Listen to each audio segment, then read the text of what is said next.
The Ole Miss women's tennis team had an average season, but with the ball not bouncing their way. But they are keeping their a chip on their shoulder and grinding through the season. Reporter Jonathan Briggs has more. Ole Miss women's tennis looks toward a strong finish for a rocky season. After a 2-5 loss this past Sunday at LSU, the Lady Rebs are 3-8 in SEC play and 9-10 overall. The majority of their losses have been close calls against ranked teams.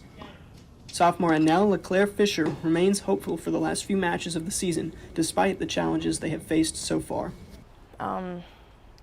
We can still do it with the belief and keeping working hard.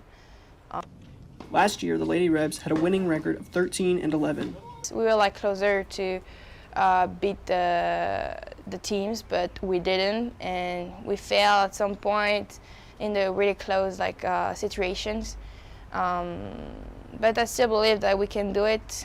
Head coach Mark Byers attributes some of this season's troubles to a young team.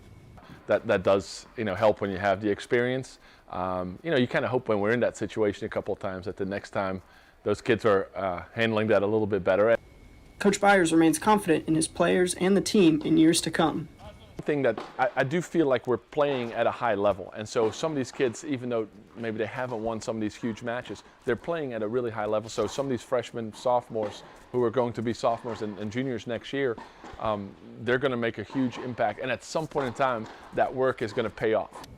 Hard work that will be especially important in the postseason. The SEC tournament begins next week after a quick home stint to close out regular season play.